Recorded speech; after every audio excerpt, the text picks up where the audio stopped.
Kama una dalili hizi 7, basi jua ini yako inaomba msaada au inalia kimya kimya, lakini bahati mbaya au bahati nzuri wewe umeshindwa kutambua, na miili yetu ilivyo huwa inatupa taarifa zote juu ya afya zetu, lakini sisi ni watu wa mapuuza, ni watu wa kupuuzia mambo, lakini pia baadaye ndio maana tunajikuta changamoto imeshakuwa kubwa. Sasa hapa nitakuelezea dalili zinazoonyesha kwamba ini yako inalia kimya kimya, inalia taratibu bila wewe kufahamu. Usiposhtuka utajikuta kwenye changamoto kubwa kama kichocho ya ini ambayo tunaita colitis na changamoto nyinginezo ambazo zimekuwa zikikumba ini. Kwa hiyo leo nitakwambia dalili ambazo za awali za ini yako kushindwa kufanya kazi vizuri au ini yako kuwa na tatizo. Moja ya kazi kubwa ya ini huwa ni kuchuja sumu. Sasa kama ini ndio inayochuja sumu, ini kishafeli, sasa sumu zitachujwaje? Kwa hiyo ina maana mwili wako utakuwa ni free, kila kitu kitakachokuja kitaweza kuingia. Nikumbushe, kama hujasubscribe channel yetu, hakikisha una subscribe ili uweze kuwa mtu wa kwanza kupata dondoo za kiafya tunazozituma kila siku. Dalili ya kwanza inaonyesha ini yako inaomba msaada ni uchovu usioisha. Uchovu usioisha. Mara nyingi watu wengi wamekuwa kiuchovu, wamekuwa kifikiria labda ni kwa sababu sijapiga mazoezi, kwa sababu sijara, lakini pia unajisikia kuchoka muda wote, hata ukilala bado mwili wako ni mzito, bado mwili wako unasikia unakuwa mchovu. Shtuka, ni ini yako inaanza kukupa taarifa. Ini huwa ikianza kuchoka kusafisha sumu, mwili unapoteza nguvu kabisa. Hauondoi sumu kabisa. Sasa kama uondoi sumu, kinachotokea nini? Ni wewe kuhisi kuchoka, wewe kuhisi kuishiwa power. Unakuta hujafanya kazi, umechoka, ulikuwepo nyumbani, lakini pia unahisi mwili wako unachoka mara kwa mara. Jua ini yako inakupa indicator. Hiyo kitaalamu tunaita ni red flag, kwamba mwili wako unaanza kukuambia jambo ndani ya mwili wako. Usipuzie unapopitia hali ya kuchoka mara kwa mara, au unahisi kuchoka, unahisia mwili wako unaishiwa nguvu. Hiyo hakikisha usipuzie, ni dalili mojawapo inayokuambia ini yako imeanza kufeli moja kwa moja. Lakini pia namba 2 huwa ni kuvimbewa. Tunasema ni stomach bloating. Stomach bloating. Kwa nini unavimbewa? Unahisi kuvimbewa?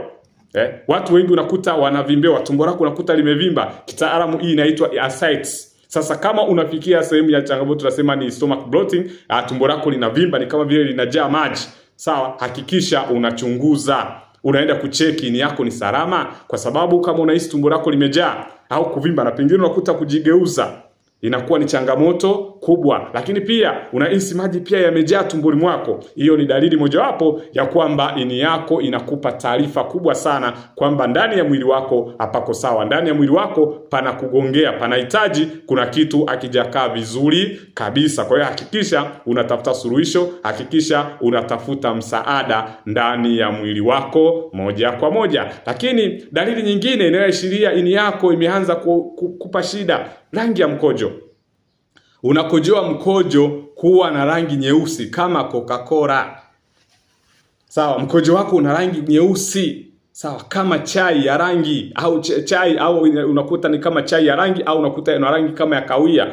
Hii ni dalili ya sumu mwilini. Hakikisha unachunguza. Hakikisha unaangalia. Hakikisha unaenda kufanya vipimo kujihakikishia hii changamoto ni nini. Mkojo unakupa taarifa kwamba ini yako inashindwa kuchuja sumu tena, ina shida. Hakikisha unaifanyia kazi, usiache. Sasa watu wengi tunapuuza kabisa. Usipuuze. Unapoona rangi yako ya mkojo inabadilika, inakuwa kama ya chai, inakuwa nyeusi kama Coca-Cola, inakuwa kama ya kawia, jua kwamba ini yako imeanza kukutupa mkono. Ini yako imeanza kukupa maelekezo kwamba inashindwa kuchuja sumu vizuri. Hakikisha unatafuta suluhisho. Lakini pia dalili nyingine ni kuwashwa mwili bila sababu. Bila sababu, ngozi inawasha, inakuwa na vipele. Ndio maana wanawaambieni kwamba wanawake mnaosumbuka na ngozi, muwe mnafikiria mara mbili. Kwa sababu ngozi pia kuharibika kunasababishwa na ngozi kuharibika, kuna kusababishwa tu na mpaka kutafuta vitu vya kupaka. Ni taarifa unapewa. Ngozi yako kuharibika ni taarifa unapewa, ni maelekezo unapewa. Sasa wengi wamekuwa mkimbilia kwenye vitu vya kupaka. Ndio maana tunapotea. Usikimbilie kwenye vitu vya kupaka. Usiende kabisa. Jua kwamba ni taarifa unapewa. Mwili wako unakupa taarifa kwamba wenda hata ini haichuji sumu vizuri, ini haifanyi kazi vizuri. Sawa? Kwa hiyo unaposhindwa kusafisha damu vizuri, sumu inasababisha miwasho. Kwa sababu ini inasafisha damu, inaondoa sumu. Lakini pia kukosa hamu ya kula. Unashiba haraka. Muda wote tumbo lako limeshiba. Chakula kikuvutii. Hii hapa ini inakupa taarifa kwamba ina shida. Mfumo wa mmeng'enyaji unachanganyikiwa. Na ndio maana wanawaambieni kwamba mfumo wa mmeng'enyaji ndio mfumo mama, ambao ndio mfumo unao release energy kwenye mifumo mingine. Sasa kama una changamoto ya ini, basi unakosa hamu ya kula. Ingawa ukosa hamu ya kula pia inaweza kuwa na dalili ya vidonda vya tumbo. Kwa hiyo hakikisha unachunguza hivi vitu. Usiache.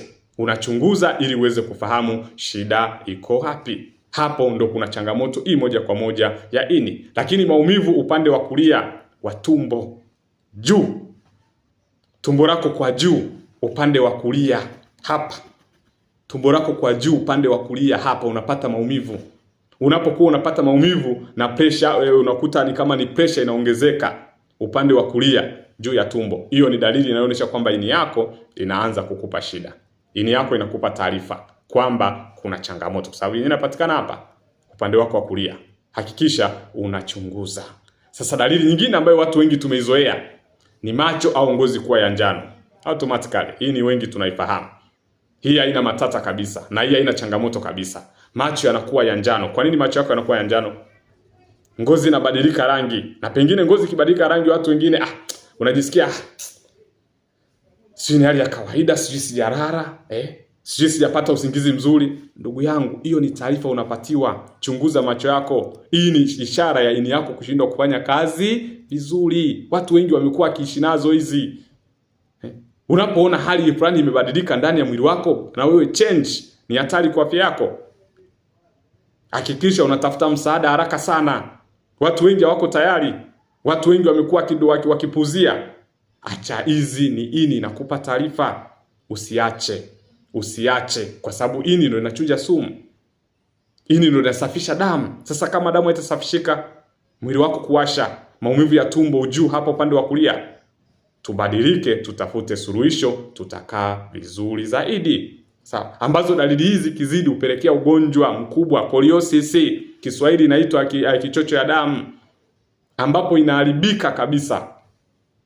Watu wengine wamefikia sehemu ya scoliosis. Hii imeharibika kabisa. Ndugu yangu, usichelewe, usicheke. Inawezekana, inabidi utafute msaada ili uweze kuondokana na changamoto hiyo. Tuambie ni dalili gani unayopitia. Kama utakuwa na changamoto yote ya kiafya, basi usiache kutuambia hapo chini kwenye comment ili uweze kupata msaada zaidi. Karibu na Mungu apate kubariki.